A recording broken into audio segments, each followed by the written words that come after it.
देखिए इस क्वेश्चन में हमें ये दे रखा है कि कोई डायमेंशनलेस क्वांटिटी है जिसे कंस्ट्रक्ट किया गया है इलेक्ट्रॉनिक चार्ज, इलेक्ट्रॉन पर जो चार्ज होता है जिसकी वैल्यू ई दे रखी है, और फ्री स्पेस की जो परमिटिविटी होती है जो कि एप्सिलॉन नॉट है, और प्लांक कांस्टेंट जो हम सभी जानते हैं एच के इक्वल होता है, और speed of light which is C. और इस क्वांटिटी को कुछ इस तरीके से बनाया है E to the power alpha and epsilon naught and many terms. ठीक है, लेकिन अब देखिए अब यहाँ पर क्या करेंगे हम कि हमें ये दे रखा है कि जब ये क्वांटिटी हमने बनाई है तो अल्फा बीटा गामा और डेल्टा ये जो टर्म है इसकी वैल्यू क्या होगी, है ना। टर्म से मेरा मतलब यहाँ पर अल्फा बीटा गामा डेल्टा इन सब की अलग अलग वैल्यूज़ क्या होगी ये पूछना चाह रहा है। एन कोई भी नॉन जीरो इंटीजर है, वेदर पॉजिटिव और नेगेटिव इसके बारे में कुछ भी नहीं कहा है, सिर्फ ये कहा है कि ये कोई भी इंटीजर है। इंटीजर पॉजिटिव नेगेटिव कैसा भी हो सकता है। चलिए अब हम इसको सॉल्व करते हैं। इसको सॉल्व करना बहुत सिंपल क्वेश्चन है, ये बहुत ही आसान क्वेश्चन है, इसमें कोई विशेष बात नहीं है क्योंकि ई जो है वो इलेक्ट्रॉन पर चार्ज है और चार्ज की जो डायमेंशन है हमें पता है एम्पियर इंटू टाइम होती है। ये कहाँ से आया, तो आपको आसानी से पता होगा कि करंट का फॉर्मूला होता है चार्ज अपॉन टाइम, और हम फंडामेंटल क्वांटिटी इसमें करंट को मानते हैं, चार्ज को नहीं मानते हैं। तो चार्ज की जो यूनिट बनती है वो होती है आई इंटू टी और ampere into time in terms of dimension. So ये हुए चार्ज के डायमेंशंस। ओके, अब दूसरी बात है एप्सिलॉन नोट की। तो एप्सिलॉन नोट की डायमेंशन क्या होती है ये भी हमें पता है। आप चाहें तो आप एफ इक्वल टू के का जो मतलब है वो होता है 1/4 pi epsilon not Q1 Q2 divided by R square. इसको सोल्व करके एप्सिलॉन नोट की डायमेंशन निकाल सकते हैं। सो वो अगर आप निकालेंगे तो आपके पास आएगा m inverse l to the power -3 t to the power 4 and then a square, a for ampere. Okay, और फिर प्लांक कांस्टेंट दे रखा है which is M L square T to the power -1। ये प्लांक कांस्टेंट की dimension होती है। आप चाहें तो ये पता लगा सकते हैं E equal to H, nu formula है। यहाँ पर ई एनर्जी है, एनर्जी की डायमेंशन पुट करिए, न्यू फ्रीक्वेंसी है, फ्रीक्वेंसी की डायमेंशन होती है पर सेकेंड इसकी यूनिट होती है, और डायमेंशन इसकी हो जाएगी टी इनवर्स। सो अगर आप यहाँ पर टी इनवर्स लिख दीजिए और एनर्जी की डायमेंशन भी आपको अच्छे से पता होगी, एनर्जी की डायमेंशन होती है M L square T to the power -2। So यहाँ से आप आसानी से एच की डायमेंशन निकाल सकते हैं, M L square T to the power -2 divided by T inverse. So इसको आप इससे डिवाइड करेंगे तो ऑब्वियसली यही टर्म आपके पास आने वाली है। सो आपके पास अब प्लांक कांस्टेंट की डायमेंशन है, और अब जो एक टर्म और इसमें है वो है speed of light. Speed of light क्या है, ये स्पीड ही तो है। स्पीड चाहे कोई सी भी हो, एक ही डायमेंशन होती है, यूनिट होती है मीटर पर सेकेंड एम के एस यूनिट में, और मीटर पर सेकेंड, या अगर आप डायमेंशन की टर्म में कहें तो एल अपॉन टी या एल टी इनवर्स। ओके, तो अब हमारे डिस्पोजल में हमारे पास सारी क्वांटिटीज़ के डायमेंशंस है। अब हम यहाँ पर लिख लेते हैं। सो ये जो डायमेंशनलेस क्वांटिटी ये कह रहे हैं क्वेश्चन वाले, तो वो बनेगी क्या, वो बन जाएगी A T to the power alpha, क्योंकि E to the power alpha given है, और एप्सिलॉन नोट जो है वो है M inverse L to the power -3 T to the power 4 A square, लंबी क्वांटिटी है बहुत, और फिर इसकी पावर बीटा दे रखी है, and then Planck constant which is M L square T की पावर -1, और फिर इसकी पावर दे रखी है gamma, and then C which is L T -1 whole to the power delta. So ये पूरी लंबी सी क्वांटिटी बनी है।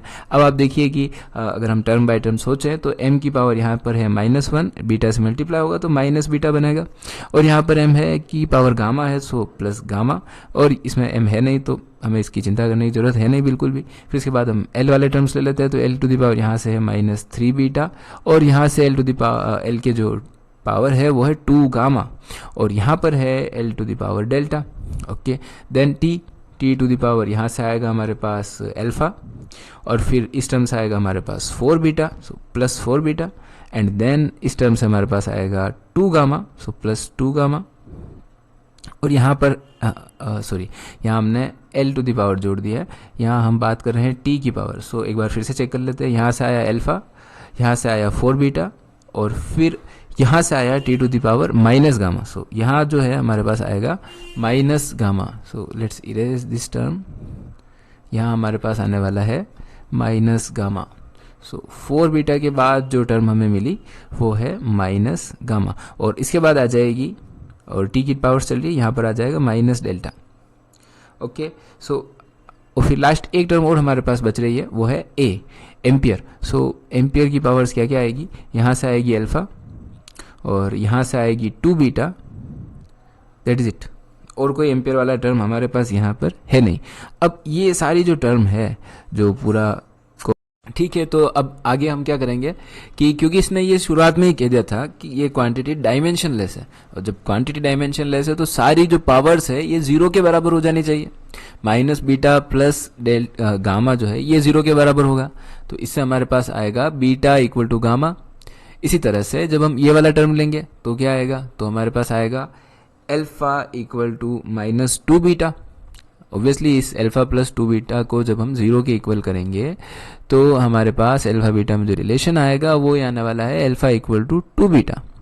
ठीक है, और कौन सी क्वांटिटीज बची है, अब हमारे पास है इसके अलावा हमारे पास टी और एल की पावर्स और बची है, तो हम यहाँ पर ले लेते हैं एल टू दी पावर्स कौन कौन सी है। जैसे ये सारी पावर्स अपन देखते हैं तो यहाँ है minus three beta plus to gamma plus delta. जब हम इसको जीरो के इक्वल करेंगे और फिर इसमें वैल्यूज लिखेंगे, यहाँ पर हम गामा की जगह बीटा लिख सकते हैं, तो आएगा माइनस थ्री बीटा प्लस यहाँ क्या है two gamma. Okay, so two beta लिख देंगे क्योंकि गामा और बीटा बराबर ही तो है, plus delta equal to zero. यहाँ से हमारे पास डेल्टा की वैल्यू आ जाएगी।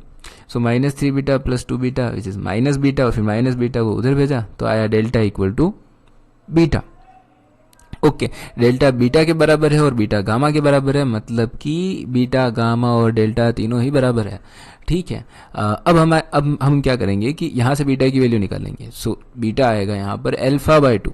ओके, तो क्योंकि अल्फा बीटा जो है वो अल्फा बाई टू आ चुका है और बीटा यहाँ पर इन सब क्वांटिटीज के बराबर है, तो ये सारी क्वांटिटीज अल्फा बाई टू के बराबर है। That is it. अब हमारा क्वेश्चन पूरी तरीके से हो चुका है।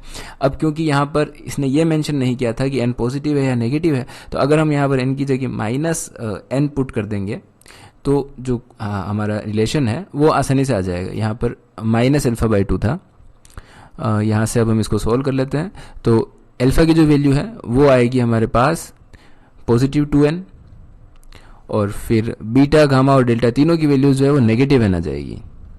हमने ये माइनस n सिर्फ इसलिए लिखा है क्योंकि यहाँ पर ऑप्शन कुछ इसी तरीके से दिए हुए थे और इसका कोई खास लॉजिक नहीं है।